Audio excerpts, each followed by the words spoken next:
네, 제 아내가 설교가 끝나고 이제 집에 들어가면 제 설교에 대해서 얘기할 때가 이제 종종 있습니다. 그 중에 하나가 말이 너무 빠르다고 좀 중간에 쉬면서 하라는 얘기를 해요. 이거 보면 설교 원고가 때로는 좀 많아요. 지금도 8장 정도가 이제 됩니다. 그러니까 깜짝 제 아내가 놀라던데 왜 그러냐니까 12시 안에 딱 맞춰야 된다고 하는 생각 때문에 시간이 지금처럼 이렇게 32분 이렇게 되면 막 급해지다 보니까 마을이 좀 빨라지는 것 같아요. 혹시 12시 조금 넘어도 괜찮으시잖아요. 그렇죠? 네, 하여튼 너무 빠르지 않도록 하여튼 하도록 하겠습니다.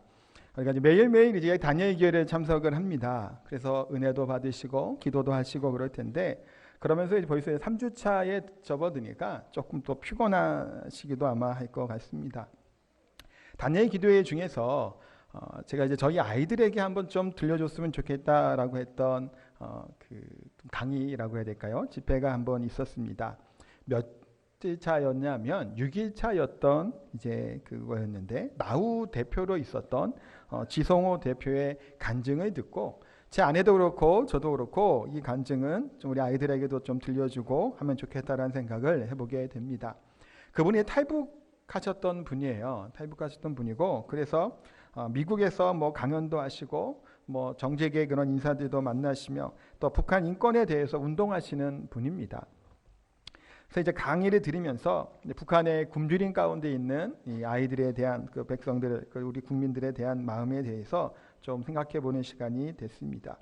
이번 정부가 들어서는 남북이 굉장히 분위기가 화해와 평화로 좋아질 것 같은 분위기로 좀 많이 갔잖아요. 작년만 해도 또 판문점에서 회담도 하고 그런데 지금 봐도 알다시피 이게 쉽지가 않아요. 이게 남북이 정말 평화로 합이 되는 것이 참 어렵다라는 것을 보게 됩니다. 그런데 우리 교회는 기독교는 제가 이제 간증도 들으면서 들었던 생각이 뭐였냐면 기도하면서 하나님의 때를 좀 준비해야 되겠다는 생각을 갖게 됩니다. 분명한 것은 하나님께서 통일된 이후에 한국교회를 통해서 북한 땅을 또한 그 북한의 그런 믿음의 사람들을 통해서 열방을 향해 하나님의 나라를 전파하는 일에 우리 민족을 사용하게 될 줄 믿습니다. 우리 지성호 대표의 간증에 대해 잠깐 좀 짤막하게 말씀을 드리면 북한의 식량난에 대해서 이제 좀 생각해 보게 됐습니다. 그분의 이제 강의를 듣고 뭐 검색을 한번 좀 해봐도 얼마 전에 봄에도 뭐 30몇 년인가 50몇 년 만에 가뭄이라는 얘기가 나오고 그 밑에 연관되어 있는 북한 가뭄에 대한 기사가 뭐냐면 4년 전, 5년 전에도 거의 매해 북한은 가뭄에 시달린다라는 얘기를 듣습니다. 그러니까 생각해본 게 이거예요. 이 지성호 대표가 어린 시절에 보냈던 그 당시나 지금이나 북한은 어려운 식량난 가운데 있고 사실은 먹고 사는 것이 매우 힘들다라는 것을 우리가 좀 깨닫게 됩니다. 이분이 어린 시절에 먹을 게 없으니까 그러니까 그 받는 걸로는 도저히 살 수가 없는 거예요. 그러니 석탄을 훔쳐서 팔아서 그거 갖고 가족들이 조금 끼니를 이제 먹게 됐다고 합니다. 그러니까 어릴 때부터 기차를 이제 올라타는 거예요. 가는 기차를 올라타서 석탄을 조금 훔쳐서 팔고 그것을 가지고 식량을 조금 사다가 나눠 먹는 거예요. 근데 이제 먹을 것이 없고 풀뿌리 같은 거 뭐 야채만 먹는 그런 것만 먹는 거예요. 그러니 사람이 기력이 없고 힘들잖아요. 그러다가 열차에서 떨어진 겁니다. 떨어지는데 기차는 지나가죠. 한쪽 다리가 절단이 되고 팔 한쪽이 절단이 된 거예요. 어린 때를 얘기하는 거예요. 그러니까 뭐 그 충격이 어마어마했겠죠. 부모님이 이 아이를 병원으로 데리고 갑니다. 근데 돈이 없잖아요. 또 당시에 북한이 특별히 더 어려웠던 이 북한의 생각을 하면 당시에는 많은 어린이들이 굶어서 아사되는 애들이 너무나 많았대요. 그러니 팔다리 절단된 아이가 지금 와서 치료해 줄 이유가 없는 거예요. 그냥 내버려 두려고 한 겁니다. 근데 부모님이 간절히 간청하고 이렇게 요청을 하니까 수술을 한 거예요. 수술을 해서 봉합을 하는데 마취를 하지 않는 거예요. 돈이 들잖아요. 마취를. 그러니까 생으로 봉합을 하는 거예요. 그랬더니 뭐 까무러치고 깨고 까무러치고 반복을 하면서 어찌어찌 치료가 된 겁니다. 그런데 그 이후에 뭐 소독을 하고 치료를 해야 되는데 뭐 방치되고 그냥 내보내는 거예요. 그러니 고름이 나고 그렇게 어렵게 회복이 됐다고 해요. 근데 이 먹을 것이 없는 이 북한의 실정에 보니까 도저히 이대로 살 수는 없는 거예요. 그러다가 이분이 그래서 중국으로 이제 탈북을 하게 됩니다. 중국에서 누구를 만나게 될까요? 예수님을 만나게 되고 복음을 듣게 됩니다. 근데 이분이 복음을 듣고 이제 다시 북한으로 돌아가요. 돌아갈 때 쌀을 좀 사가지고 돌아갑니다. 돌아갔더니 벌써 이제 북한은 이제 누가 왔다 가는 거 다 신고하잖아요. 그러니까 신고해서 북한 이제 당원들이 군인들이 온 거예요. 밥을 모락모락 한번 쌀밥을 먹으려고 했는데 먹기도 전에 와서 다 빼앗기고 모진 고문에 당하게 되는 일을 겪었다고 합니다. 그러다가 더 이상 살 수가 없으니까 어머니가 먼저 중국으로 떠난 거예요. 가서 뭐 식량을 구해오려고. 근데 소식이 없는 거예요. 또 누나가 또 중국으로 갔습니다. 근데 소식이 없다라는 겁니다. 그럼 남자들만 남은 거예요. 아빠하고 이제 자신하고 동생만 남은 거예요. 도저히 이렇게 살 수가 없으니까 이제 탈북을 하려고 결심을 하고 탈북을 했다고 합니다. 그러다가 아버지는 탈북한 도중에 잡혀서 고문당하다가 돌아가시게 되고 자기 동생하고 자기는 여러 가지 우여곡절 끝에 탈북을 하게 됐다라는 거예요. 그런데 이분이 이제 한국에 들어오게 돼서 통곡을 하며 울었던 사건이 있었답니다. 뭘 보고 울었냐면 쓰레기통을 보고 울었대요. 쓰레기통에 남은 음식물 찌꺼기가 넘쳐나는 것을 보고 통곡을 하며 울었다는 거예요. 자신은 북한은 못 먹어서 그 풀뿌리라도 어떻게 없어서 그렇게 캐서 이렇게 먹고 살아가고 그 굶주림 때문에 뺏짝 말라가고 탈북을 하고 죽어가는 아이들이 가득한데 남쪽에 대한민국에 내려오니까 쓰레기통에 음식물이 넘쳐나는 것을 보고 통곡을 했다는 얘기를 합니다. 사실 우리는 지금 살을 빼려고 굶습니다. 단식을 하지요. 근데 북한은 먹을 것이 없어서 심각한 굶주림에 빠져 있다는 거예요. 우리는 매일매일 음식을 먹으면서 얼마나 감사하고 사냐라는 것을 한번 돌아보게 됩니다. 그래서 우리 아이들에게도 한번 좀 들려주고 보여주면 좋겠다는 생각을 했는데 사실 아이들에게만 이것이 적용이 될까? 어른인 나는 우리는 지금 어떻게 살아가고 있고 얼마나 감사하며 살아가냐라는 것을 좀 돌아보게 됐습니다. 매일매일 매 끼니 우리가 먹고 있습니다. 진짜 근데 먹는 이 음식을 놓고 우리가 얼마나 감사를 하냐라는 거예요. 그렇다고 물론 식사 기도를 뭐 몇 분씩 할 수는 없겠죠. 그렇지만 잠깐의 기도를 할 때도 정말 하나님께서 우리들에게 주신 이 음식이 너무나 귀하고 복되고 감사하다고 여기며 감사하냐라는 거예요. 너무나 우리는 형식적으로 그냥 하나님 감사합니다. 눈 한번 감았다 뜨고 그냥 식사를 하고 먹습니다. 지금도 못 먹는 아이들이 많죠. 어제 우리 최재명 선교사님과 얘기 나누면서도 여전히 그 탄자니아 아프리카 그 대륙은 못 먹습니다. 먹을 것이 없다라는 거예요. 지금 시대가 어느 시대인다라는 얘기를 하잖아요. 우리는 너무나 풍족한데 감사가 없는 시대를 또한 살아가는 것 같습니다. 감사라는 것이 무엇일까요? 추수감사절에 맞이해서 그 생각을 좀 하려고 하는데 감사를 한다라는 것은 갑자기 감사가 되지는 않아요. 우리가 기도를 하는 것도 우리 은혜를 받았다고 우리 주님을 믿었다고 갑자기 우리가 기도가 막 술술술 나올까요? 기도가 안 나옵니다. 설교를 하는 것도 물론 지금도 잘 못하고 더 이제 준비를 해야 되겠지만 제가 혀가 굉장히 짧아요. 혀를 이렇게 내밀면 보여드리지 못하겠고 밑에 입술까지도 안 내려가요. 혀가 짧아서. 혀가 짧으면 어떤 발음이 나나요? 이렇게 떳떳한 말이 이렇게 나오잖아요. 이게 전도사 때는 심했어요. 지금은 그렇게 혀 짧다는 느낌이 별로 안 드시죠?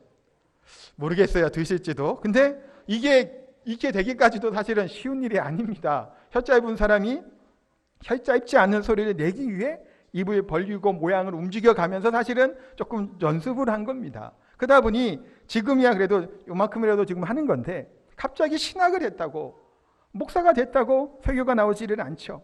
또한 우리가 신앙생활을 한다고 갑자기 성경이 달달달 외워지고 도통하는 것이 아니에요.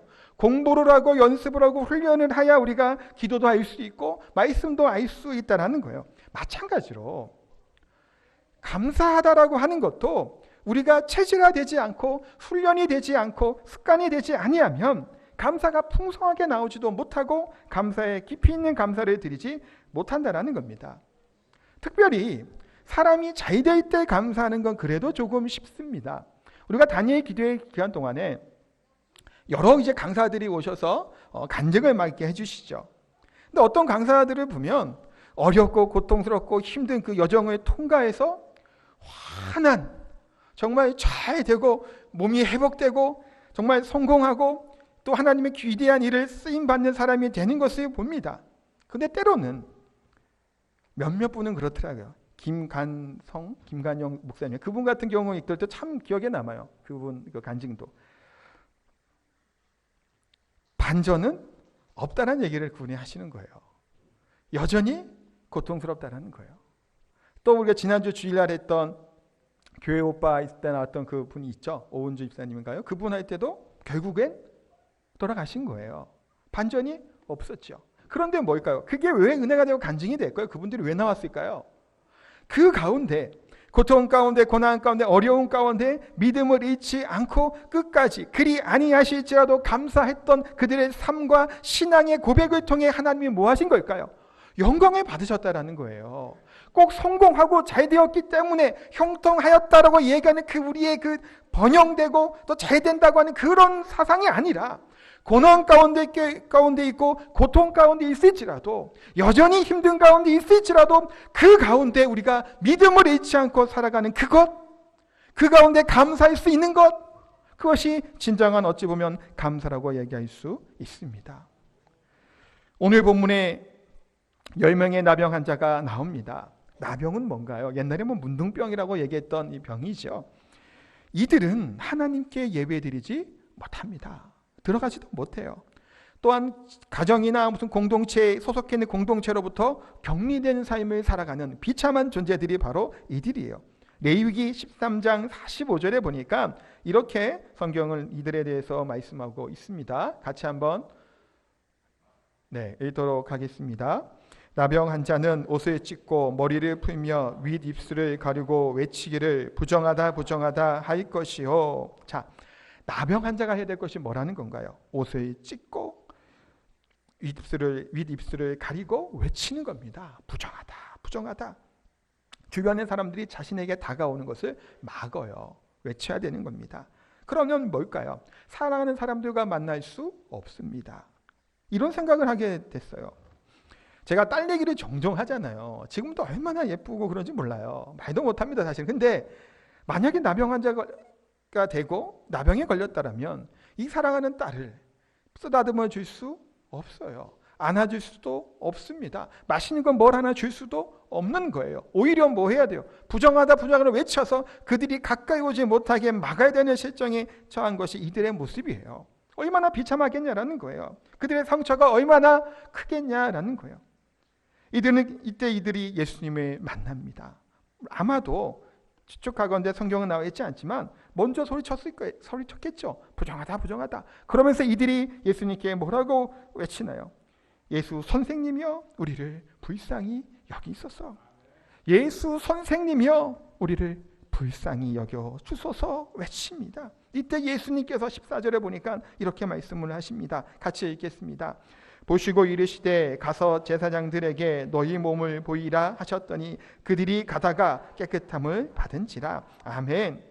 제사장들에게 몸을 보이라는 얘기를 듣고 가다가 놀라운 일이 일어나게 된 겁니다. 10명의 나병 환자의 그 나병이 사라져버리고 이로부터 취하게 되고 깨끗하게 된 겁니다. 이 비참한 인생을 살던 이들이 이 비참함으로부터 취가 된 거예요. 더 이상 격리된 채로, 또한 직업도 갖지 못한 채로, 사랑하는 가족들과 함께하지 못한 채로 살아갈 것이 아니라 예수님을 만남으로 말미암아 그들이 회복되어지는 놀라운 역사들이 일어나게 된 겁니다.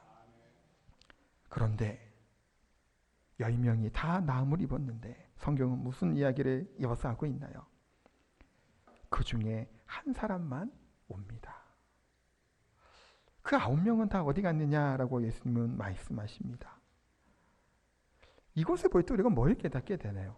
잘 되고 회복되었음에도 불구하고 감사하지 못하는 거예요. 나음을 입었음에도 불구하고 여전히 감사하지 못한다는 겁니다. 그래서 생각할 것 첫 번째는 이겁니다. 감사는 감사함을 알아야 감사할 수 있다라는 겁니다. 말이 조금 어렵지만 감사하다는 것을 깨달아 알아야 된다는 거예요.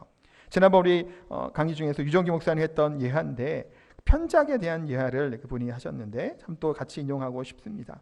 편작이라고 하는 중국의 유명한 명의가 있습니다. 그 하타와 더불어 이제 그 신이라고도 불려지게 되는 그 사람인데, 삼형제가 다 의술을 배우고 의사였다고 합니다. 그러니까 이제 위나라 왕이 편자에게 물었답니다. 삼형제 중에 누가 가장 뛰어나냐라고 얘기했더니 첫 번째 형님이, 큰 형님이 가장 뛰어나고 그 다음은 둘째 형님, 그 다음에 제가 가장 의술이 낫다라는 얘기를 했대요. 근데 실상 편자에게 가장 유명했던 사람이니 의아하면서 물어봤더니 왜 그러냐라고 했더니 큰 형님은 환자가 이제 아픔을 느끼기 전에 얼굴빛만 보고 이 병을 알고 그것을 치료해 준다는 겁니다. 그러니까 그 병이 더 커지기를 미리 막아주기 때문에 환자들이 모른다라는 거예요. 내가 이렇게 죽을 병에 걸려 큰 병인지 모르고 그냥 치유를 받으니 이 큰형님이 그렇게 의술이 좋다는 것을 몰랐다라는 거예요. 둘째 형님도 이와 같이 미미할 때, 약하게 병 증세가 있을 때 그 병을 미리 치료해 준다는 거예요. 그러니 치료받는 사람들 입장에서는 뭐 별거 아닌 것처럼 느껴졌다는 겁니다. 근데 자신은 이렇다라는 거예요. 환자의 병이 커지고 고통 가운데 신음하게 될 때 진맥을 하고 약을 쓰고 때로는 사료에 도려내는 수술을 하고 그 사람을 낫게 해주니까 환자들이 생각할 때 첫째, 둘째 형이 대단한 것이 아니라 이 큰 수술을 해서 집도해서 회복시켜준 자신이 대단한 명이라고 신이라고 이야기합니다 라고 이야기를 했다라는 겁니다. 우리가 어떨까요? 병이 생기기 전에 우리가 예방을 하고 치료를 받게 되면 그것이 가장 좋지요. 누구도 고통스러운 가운데, 질병 가운데, 아픔 가운데 있기 원치 않을 겁니다. 얼마나 감사한 일인가요? 우리도 지금 건강하다는 것에 우리가 감사를 하나요? 안 해요. 언제 우리가 감사를 하나요? 우리가 아팠을 때예요. 정말 아프고 고치기 힘들고 의사 선생님이 우리 간증들이 또 얘기하잖아요. 가망이 없습니다. 3개월입니다. 얘기를 들었는데 하나님 우리를 치료해 주세요. 그럴 때 비로소 뭐를 하는 건가요? 하나님 감사합니다. 하나님 찬양합니다. 라고 얘기를 한다는 거예요. 우리 실상 그렇죠. 지금 현재 이렇게 감사할 만한 일이 있음에도 불구하고 우리가 뭐 하는 걸까요? 감사가 감사인지를 깨닫지 못하고 알지 못하는 지경에 우리 살아가고 있다는 겁니다. 감사하다는 것을 깨닫고 그것이 감사한 일인지 알 때 우리가 감사할 수 있다는 거예요. 한 명의 이 사마리아인은 뭔가요?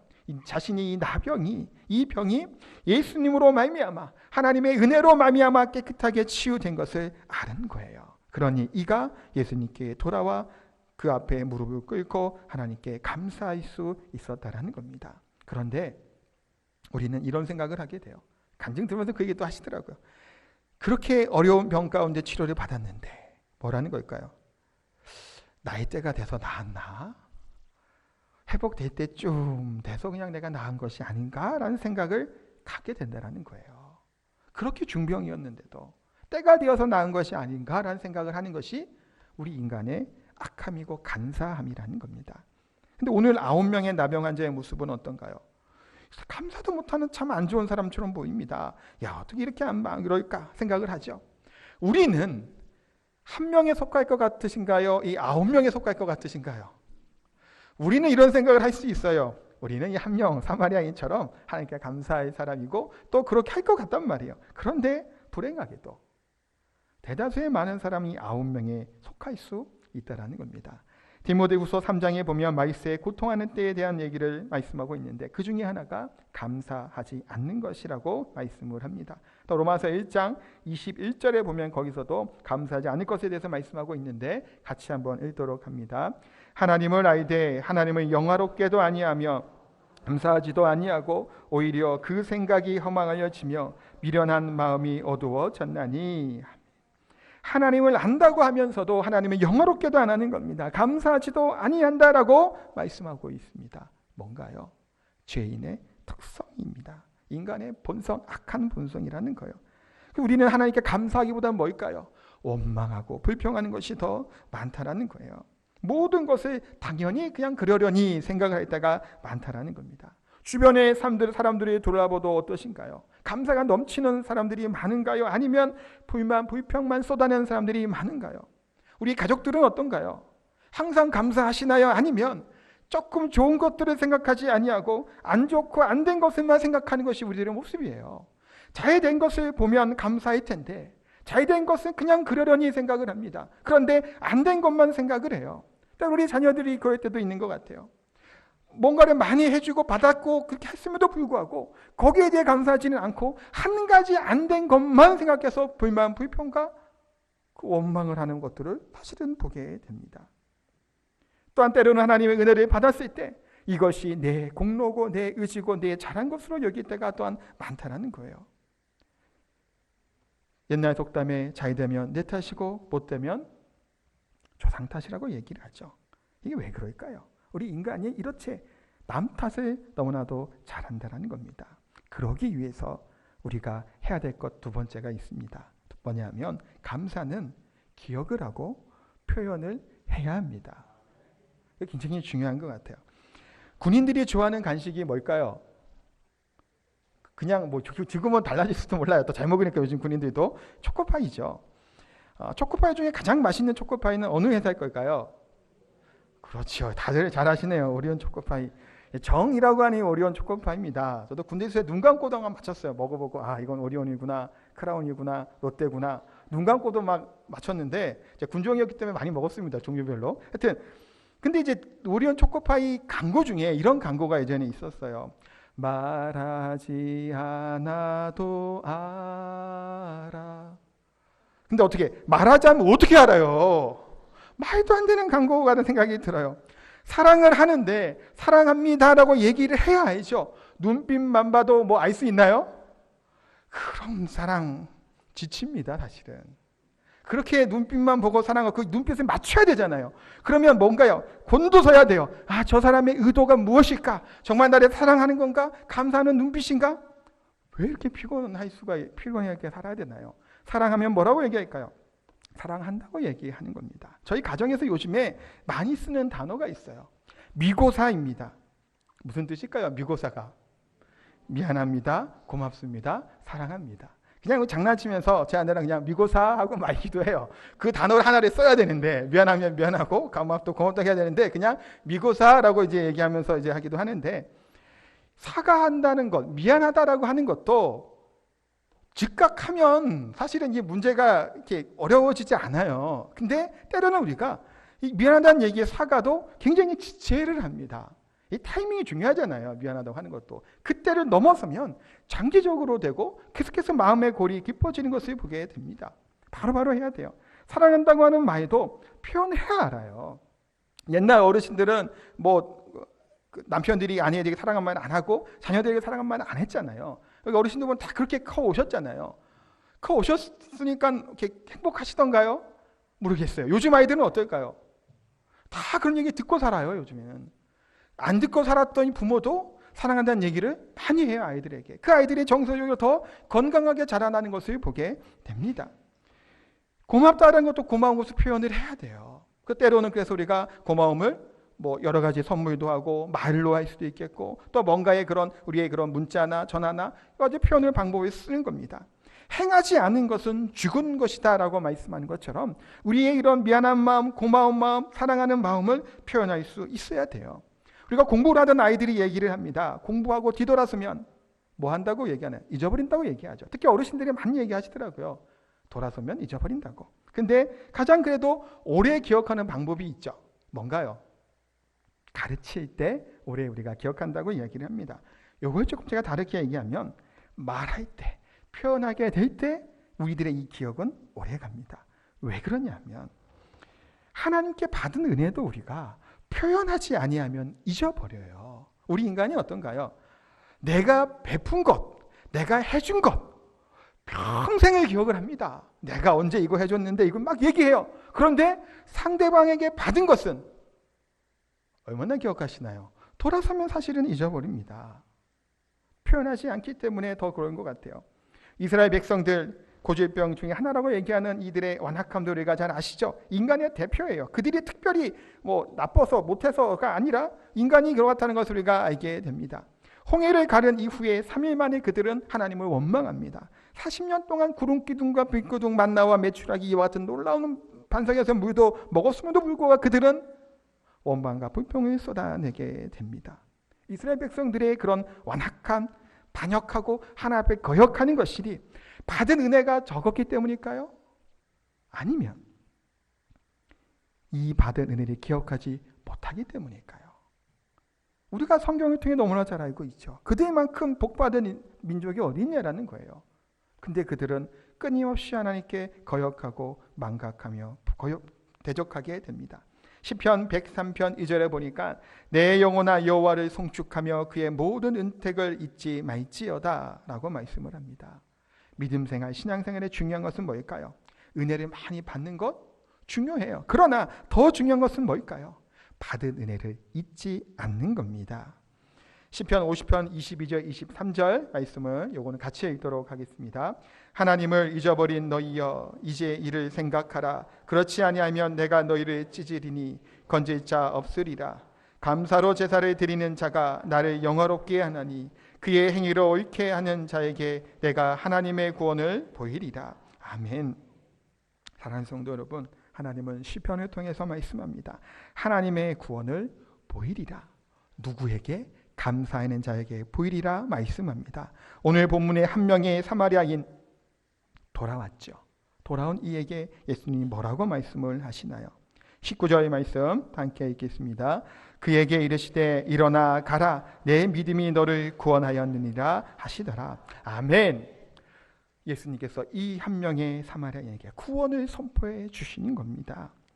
이 나병으로부터 노임을 받은 것도 큰 은혜고 감사할 일이겠죠. 그러나 이들은 단순히 육신의 질병의 고통 가운데 있었던 자들이 아니에요. 처음에 말씀드린 것처럼 모진 사실은 얼마나 서럽게 살았겠냐라는 거예요. 하나님을 예배하는 민족인데 예배를 못하는 겁니다. 사랑하는 딸도 안아주지도 못하는 거예요. 오히려 부정하다 외치는 것이고 하나님께로부터 저주받은 자의 병이 나병이에요. 그것을 겪으며 살아왔던 이 아픔들, 이들은 육신의 질병이 치유되는 것이 다 끝난 걸로 여겼던 겁니다. 그런데 우리 예수님께서는 찾아와서 감사했던 이 한 명에게 특별한 은혜를 더 부어주시고 선포를 해주십니다. 뭔가요?